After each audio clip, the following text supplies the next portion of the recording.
Thank you. Good morning, everyone.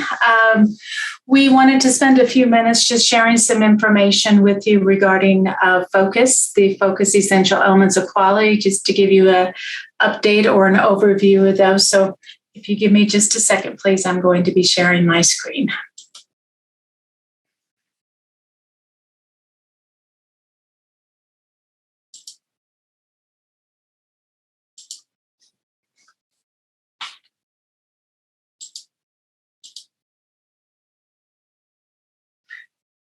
And let me get to a place where, yes, I can.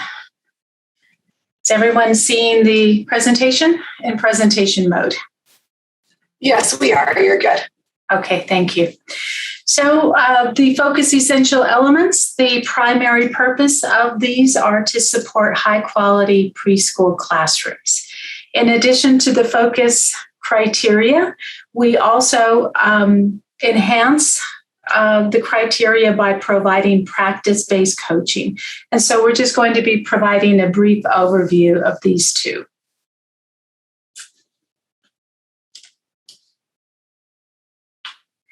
We want to ensure that we are also now embedding and merging the work that we do not only with the New Mexico Pre-K, but also with our special education preschool classrooms and our Title I funded preschool classrooms, and in some instances our school districts who are Head Start grantees. The FOCUS Essential Elements of Quality are New Mexico's quality rating and improvement system. And currently we are supporting approximately 91 school districts and charter schools with 41 early childhood instructional coaches. This was created prior to some recent revisions. When you are able to access the most recent revised copy of the FOCUS criteria, you'll see that we have branded the criteria to indicate that it is the latest version. So it may look a little different than this cover that we have represented right now.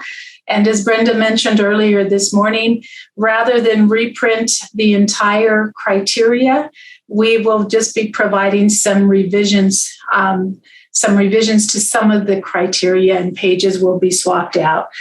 Once we have revised the criteria, we'll have a new date that will show hopefully a September 2021 date, and you'll be able to download a copy of the criteria from the website that's in the slide presentation. We know that the commitment that all early childhood programs in New Mexico in our public schools are obligated to meet the FOCUS criteria. And as I mentioned earlier, that includes our New Mexico Pre-K programs, our special education 619 funded programs, classrooms that may be funded with Title I dollars, and then also Head Start classrooms that are in public schools, the public school is a grantee. We have 3 different agencies that are supporting the high quality classrooms, preschool classrooms in public school settings. The Year-Old Early Childhood Education and Care Department is one of those program state agencies. Of course, we have the New Mexico Public Education Department and the Special Education Division. How we interact with these 3 agencies is they do provide funding to the Central Region Educational Cooperative. They provide oversight and support. We collaborate with them. And then we also engage in the verification of the FOCUS required criteria with our partners at the New Mexico Public Education Department.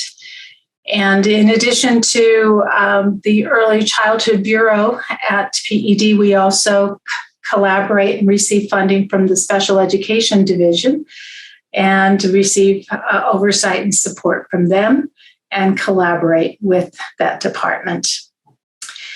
With the Special Ed Bureau Division, we also, in our contract, support these three state performance plan indicators.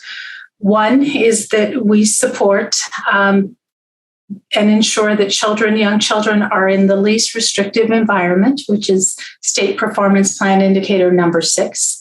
We also support the timely completion of the early childhood outcomes form that is required by the federal government for all young children on IEPs. And then we want to ensure that young children have a successful transition from Part C services, which are early intervention services, into Part B services if they will continue to receive services under an IEP in the public schools. One of the main goals of the Focus Essential Elements of Quality is to support inclusive practices for all children. And we're so excited to see that many young children in the public school settings now have the opportunity to engage in an inclusive setting in our New Mexico pre-K classrooms. We're also seeing that inclusive settings are becoming more and more visible in our special education 619 funded preschool classrooms as well. In the criteria, we start with the foundations of quality. The first one is the full participation of each child. Components of the foundations of quality include family engagement, inclusive practices, culturally and linguistically responsive instruction, and promoting social emotional development.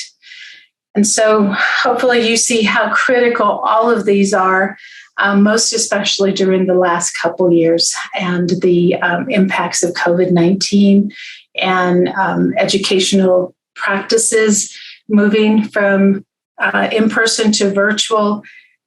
We really can see then the benefits of having these foundations of quality in place in our system. We also include health promotion and developmental screenings, ratios and group sizes, professional qualifications for educators and administrators. We have a system of professional learning in our Focus Essential Elements of Quality.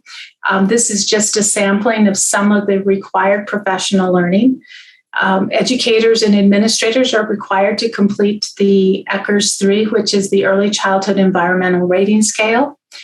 Lead teachers and administrators are required to complete the Language Essentials for Teachers of Reading and Spelling, the Early Childhood Edition. We have intentional teaching, which is required for all. And then, of course, the pyramid model, the New Mexico pyramid model, which supports early childhood social emotional development. And then recently added to our menu is the WIDA, the support of multilingual learners and their families. We also recognize that there are a number of quality practices that support young children's growth, development, and learning. For example, we provide support through our coaching in ensuring that the classroom environment truly is the third teacher, that classrooms are set up appropriately for young children. And most recently, we will begin embedding the universal design for learning that will benefit all children. We have effective early literacy instruction. In addition to the letters training, we now have a number of early literacy strategies in action that reinforce appropriate early literacy strategies for young children. These include phonological awareness activities, oral language and vocabulary activities, alphabet knowledge, concepts of print, read aloud and comprehensive strategies, just so many more. One of the key components to the support we provide your early childhood teachers is that we have developed an online lesson plan that allows your educators to intentionally plan their instruction for each week. And we have worked very diligently to ensure that it is easily accessed and that it can also be easily used. The criteria does note that it is required that early childhood teachers in public settings utilize this lesson plan template. We also support the authentic assessment of young children through the ECOT. And then lastly, the focus criteria supports the continuous quality improvement process. What has been most successful in the support that we're providing is the opportunity for your teachers to engage in practice-based coaching. This is an evidence-based coaching framework that is built around collaborative partnerships between the coach and the coachee or your lead teacher. And within that, it is all completed within a 2-week cycle. We engage in reflective practice. We are able to share valuable feedback, and this is two-way feedback. One of the critical components of it is that it's teacher-driven. The teacher is the one who is in the driver's seat, who selects the teaching practice that he or she would like to work on in that 2-week cycle, and then reflectively think about how he or she will demonstrate that they have worked on that practice during that 2-week period. Selection of teaching practices is done from the menu of practices. All of these practices are evidence-based, and they revolve around early literacy and social emotional development. So as you can see within the graphic, we start with a collaborative partnership, and we are very intentional in noting that it is a collaborative partnership, which can often develop into a professional relationship, trusting relationship. But to engage in practice-based coaching, we start with that partnership. We have an opportunity to develop shared goals and action planning.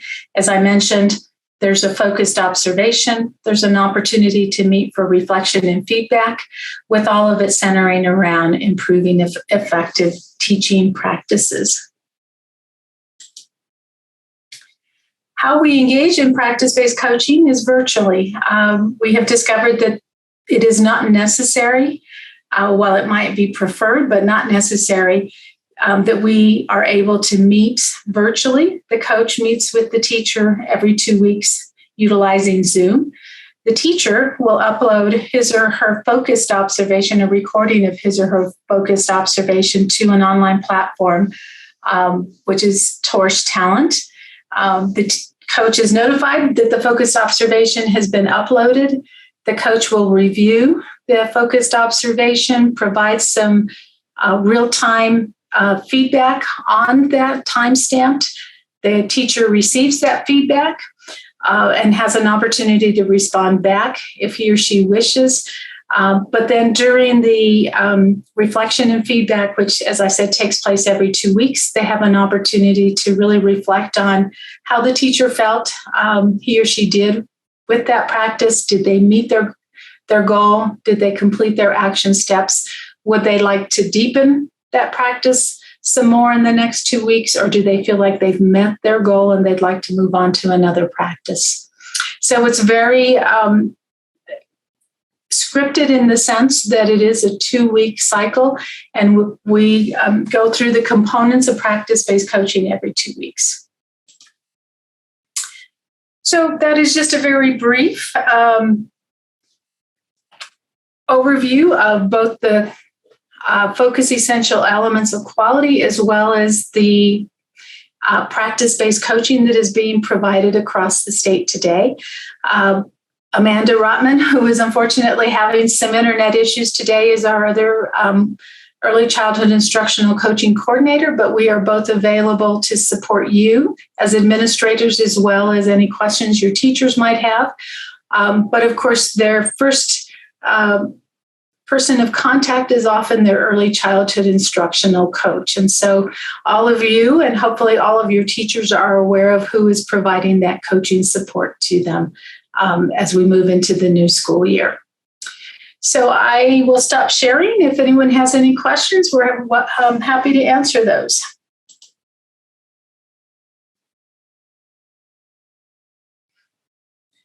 will there be TORCH training in September for new coaches? What we will be providing for new coaches, Mary Ellen, is the practice-based coaching training, which all coaches are required to complete in order to begin practice-based coaching. Within the training, we do provide TORCH training, and we have some tentative dates that we will be providing practice-based coaching training in September. I believe, Amanda, if you can put it in the chat box, I think it's the third week of November. Terry, would you also mind, would you clarify, so on the required list for pyramid, what is the difference between the pyramid framework and the ePyramid debriefs? Sure. And then ePyramid, I'm sorry, does ePyramid replace the framework? The content of what we call the New Mexico Pyramid Framework and the ePyramid is the same. When we first started offering the pyramid model training, we were offering it as a face-to-face 3 full-day training. A few years ago, we pivoted to an online training of the content. And then after so many modules are completed, we meet with a cohort and do the debriefs, which is an opportunity to revisit the content and, most importantly, to have a conversation around how the teachers can actually implement the strategies that are in the pyramid content. So it is the same content, it's just a different delivery format.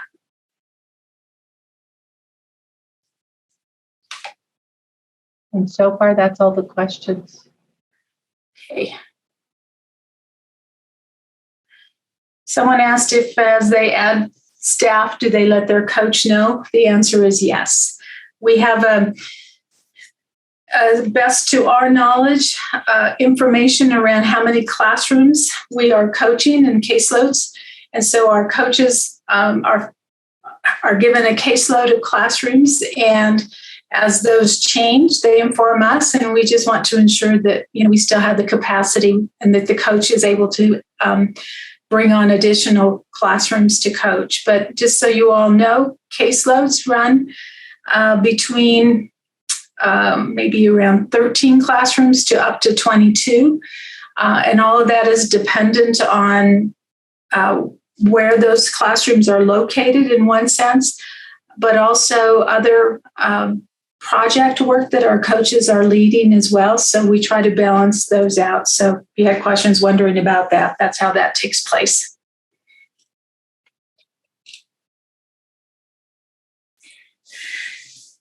So if you have any questions or you have concerns about practice-based coaching or wondering about anything related to the coaching work, please feel free to reach out to Amanda or myself, and we're happy to support you.